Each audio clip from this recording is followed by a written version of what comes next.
Welcome to Praying Through the Bible, number 10, Genesis 20, a prayer of a lying prophet. When you don't know how to begin, start at the end. That's not quite the beginning maybe you expected, but Genesis 20 is nothing to be expected. The narrative consists of conundrum, irony, paradox, and contradiction. At the end, for the first and only time, Abraham is called a prophet. Verse 7. At the end, for the first time in Genesis, we have the words pray and prayed. Verse 7 and 17. And at the end, God's prophet is called to pray for another, although he is a liar. Genesis 20:17. What are we going to do with this story? Unexpectedly, Abraham again deceives the king about Sarah not being his wife. And in this deception, we discover two truths. One, this is a premeditated pattern. Chapter 20, verse 13. There's an agreement between Abraham and Sarah everywhere they go. So we think Abraham only lied twice, but he says every place they go, they tell this same story. The second truth that we learn is this lie is a half-truth, since Sarah is Abraham's half-sister. Ironically, God punishes Abimelech's nation, the Philistines, by barrenness.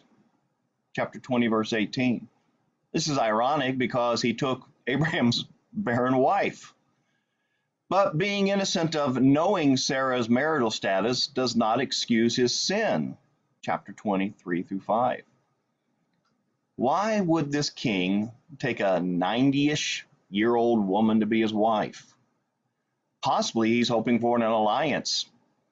Maybe it's out of fear of Abraham's fighting force, pretty powerful back in chapter 14, or due to greed for Abraham's wealth, which we see back in chapter 13.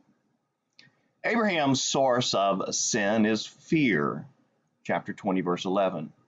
He fears a nation for not fearing God, yet that nation is terrified upon learning God is angry, chapter 20, verse 8.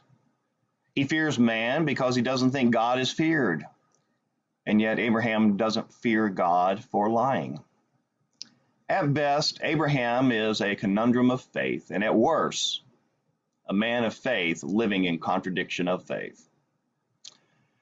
I am too much like Abraham and not enough like Abraham. He is willing to sacrifice his son, which will be seen in chapter 22, but lies about his wife. This makes me wonder, are big one-time faith decisions easier than little day-to-day faith decisions? I'm dumbfounded by this chapter. Abraham, the liar, is called God's prophet and is summoned to pray for the one he led towards sin. It is Abraham's big picture faith that is credited to him as righteousness, chapter 15, verse 6, and not his day-to-day perfection. Strange story indeed. I'm left with more questions than answers. I hope you don't mind me sharing my own struggles with this true story. And so we end at the beginning, not knowing how to end. But let's not end here.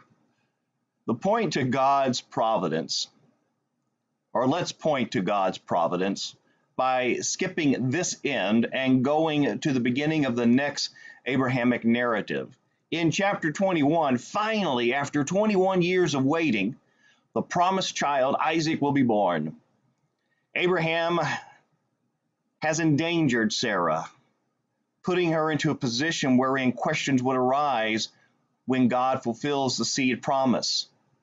How would anyone know Abraham is the father and God had fulfilled his promise because of what Adam or Abraham had done by lying and letting another man have his wife?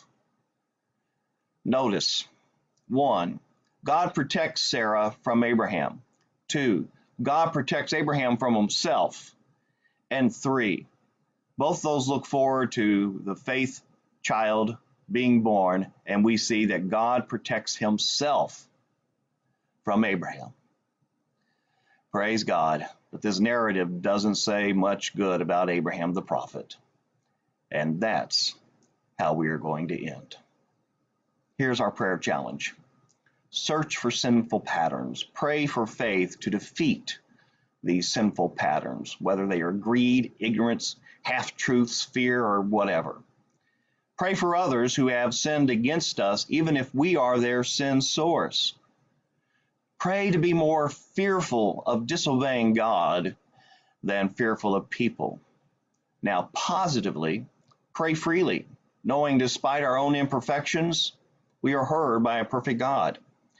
And finally, thank God for the times we messed up, and yet He ensured His will would be accomplished despite us. Start praying. That is praying through the Bible. Number 10, Genesis chapter 20, the prayer of a righteous but lying prophet. If this has been a blessing to you, please share.